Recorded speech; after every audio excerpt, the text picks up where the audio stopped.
Hello, everyone, and welcome back. We had some surprise news come out this morning for several different things Star Citizen related. First, we got the news that there is going to be a tech preview today that first is going to Evocati, and by the time you're seeing this video, very likely will have already gone to all backers. This is going to be for testing Vulkan improvements and changes. We'll be talking about that in this video.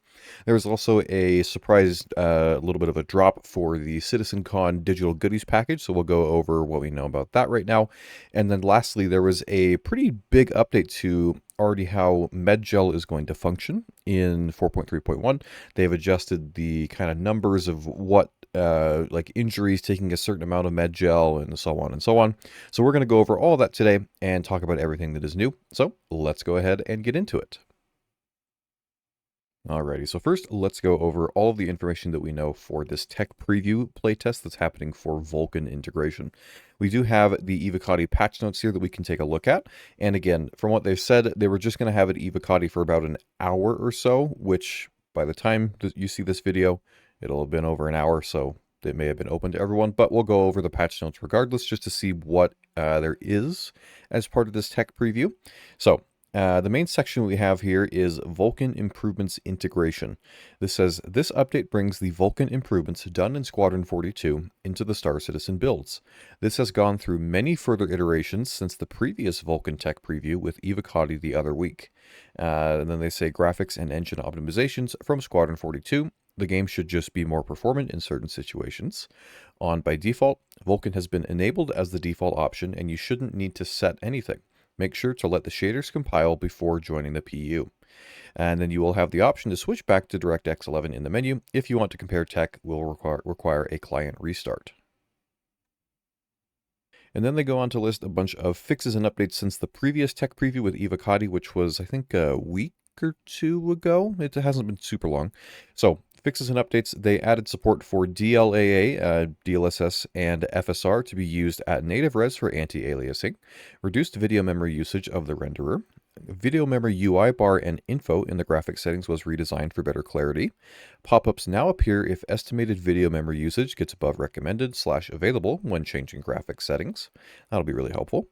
Improved the accuracy of auto detect of graphics settings that happens when booting the game for the first time.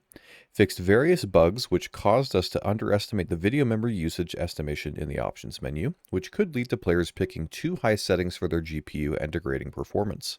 Free unused memory from after optimizing shaders step is completed.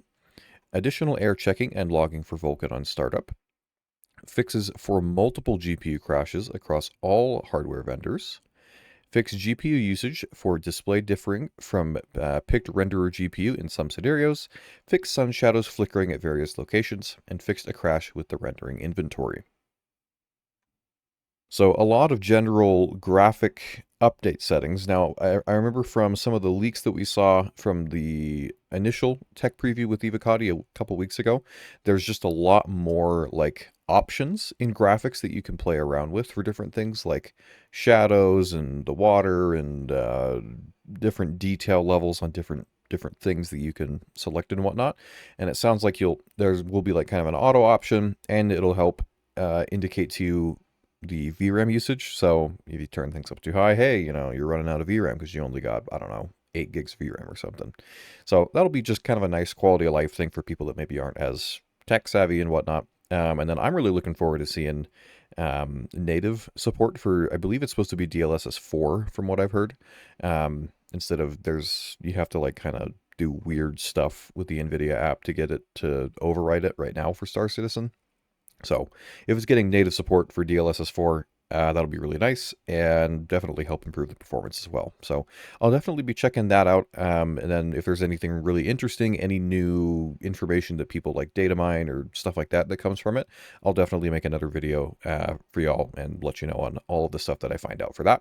So that's the main stuff for the tech preview. Next, let's briefly talk about the Citizencon 2955 digital goodie package. All right, so now let's talk about the Citizencon Digital Goodies package. Now, first, before we talk about anything to do with the contents of the package, there's a very interesting little detail that I noticed that possibly could be a clue at one of the ships we might be getting at Citizencon. So, on this, the main image of the goodies pack, there's kind of a picture of this guy in like a flight suit with a helmet and everything, and there's some stuff in the background as well that's kind of shrouded. Some of that stuff I think is some of the not revealed things. But the interesting thing is on this guy's armor, and I should have a picture up for you. It's going to be a little zoomed in. Might be. I apologize if it's a little blurry. There's not much I can do about that. But I noticed the lettering on the top of his helmet is the exact same lettering that is on the side of the Anvil Paladin when we've seen that in concept photos, 014-51. The other interesting thing is the paint pattern on his chest piece is the same, looks to be the same kind of green and white striping pattern that the Paladin also has as part of its concept images. So again, this might be a little bit, a little out there, you never know, but it's possible that this could be a little bit of a hint or a clue that maybe the Paladin is going to be coming at Citizencon and not IAE. We know that from the last monthly report, it was in Lot 0. Again, it's not a super big ship, so they can probably get through that, anything else for it pretty quickly. So I wouldn't be surprised if we see it there. You'll have to let me know what you think. Do you think it's just a coincidence maybe? Or maybe something else? Maybe it means that we don't get the flight suit until IAE and the ship still comes out at IAE. I don't know. But if you have any thoughts on that, let me know down in the comments below. So now we can actually go through the goodie package itself. So the Citizencon Direct 2955 goodie package is now available. Again, Citizencon's almost here. It's in about a month or so. And they've said it's going to be approximately 2 hours. I'm sure it'll go a little over 2 hours. Packed with major reveals, exciting surprises, deep dives, and more. That'll be live at 1900 UTC on, again, October 11th. And then they say that there's this new goodie pack with some different things you can get. It is, I believe, $35 US, which I think is the same price as last year's. So they usually are around $30, it seems. So, but there is quite a good amount of stuff that you would get with this. My only gripe is they don't actually say what any of it is really yet. Like, the only thing you really know is there's that flight suit. Everything else, though, is kind of like, I don't even know what it is. So I'm not going to buy it until I actually see what's there, but let's go through all of the items that'll be included. So we have 13 things that'll be included. We have a new armor set 1 and 2.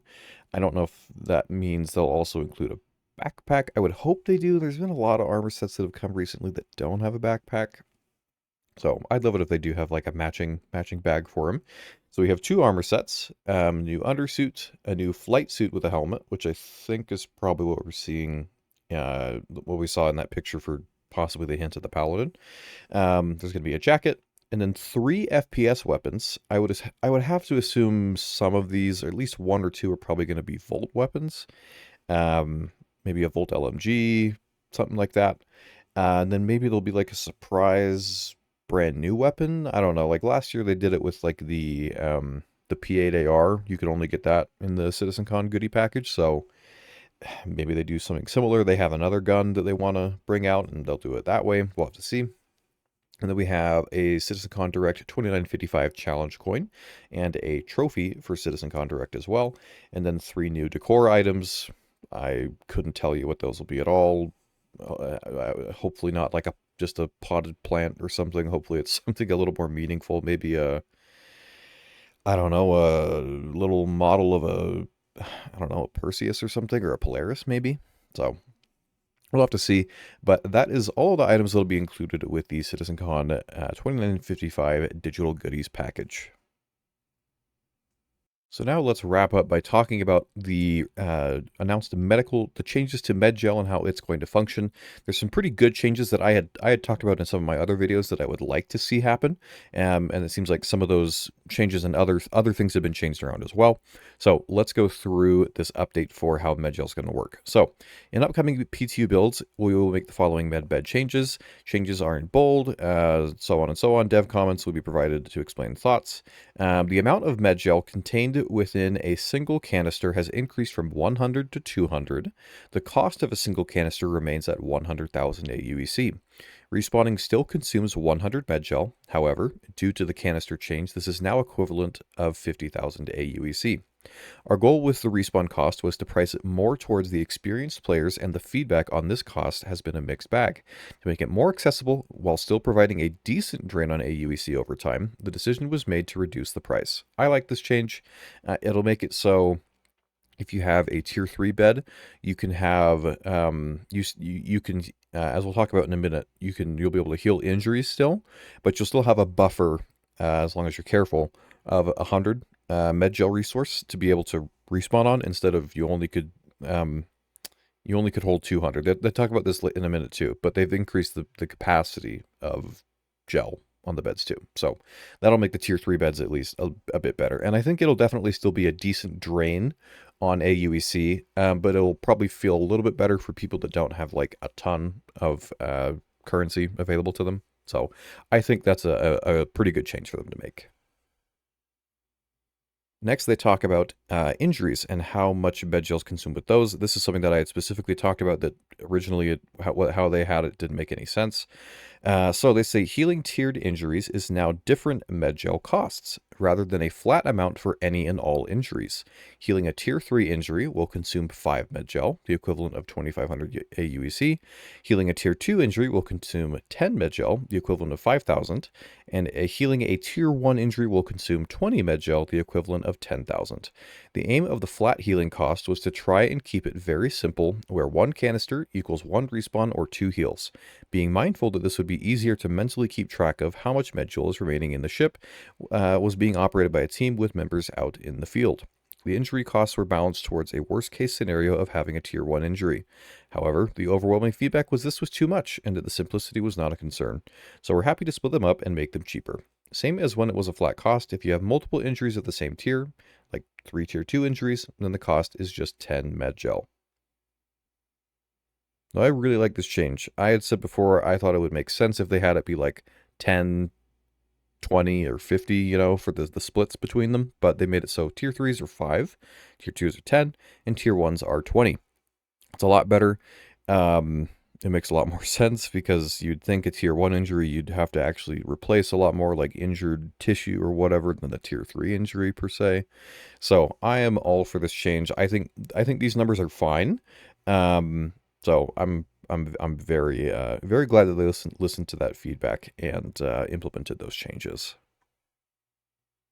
And then we have tier 3 med beds have had their capacity increased from 100 to 200. So again, that gives you a little bit of a buffer, so you can have some available to heal tier 3 injuries, but you can still, as long as you're careful, always have 100 available to be able to respawn at if you need to. Tier 2 beds have had their capacity increased from 200 to 400, and Tier 1 beds have had their capacity increased from 400 to 600. So more respawns, more healing on those higher tier beds, which I think is fine. So that's a good change. Then they say we want the bed capacity to be divisible by the canister amount, which is the main driving force behind this change. However, as we recognize that the Tier 3 bed we also recognize that for Tier 3 beds, it's a nice quality of life update to be able to heal a few times and still have a respawn left in reserve before needing to top up again. See, I think it's very good. People with a Pisces or a Cuddy Red or a Ursa medevac, it'll be a nice change for that. And then the last two little things, the respawn distance of Tier 1 beds has been increased from 150 million meters to 750 billion meters. That's enough to cover most star systems. And then apparently the dev, maybe me, I think this was Declan that wrote this, who gave the numbers to the team putting together the website design brief, referenced the wrong cell in Excel when doing an AU to meters conversion, and that is now fixing it. So Tier 1 beds should work across systems. Still yet to be determined if it would work like between, like if your spawn set on an Idris that's in Pyro and you're in Stanton, if you backspace, if that'll still work, we'll have to see. And then lastly, medical canisters will be added to long-term persistence. A minor note of this, we know that there are some of those canisters scattered around hospitals on live. Those will be removed when 4.3.1 goes live, and any canisters collected now on 4.3 will not persist into 4.3.1, but after that, those canisters will persist, which is going to be very, very helpful. That you don't have to spend like 500,000 or more on, MedGel after every patch. So, some really good medical changes. But that is all the latest news to cover for things Star Citizen related. Again, we went over the tech preview notes, the Citizencon digital goodies package, and all these medical changes. Some pretty interesting stuff that kind of came out of the blue. But I hope you enjoyed the video and a little bit of a breakdown. If you did, feel free to leave a like, as it really helps the channel. And if you want to see more videos for Star Citizen news, testing things, ship reviews, and whatnot, make sure to subscribe as well. If you have any thoughts on what we talked about today, leave a comment down below. What'd you think? What do you like? What else do you want to see change with like medical stuff or anything? Do you think the Paladin's going to come out based on that kind of little hint, it seems?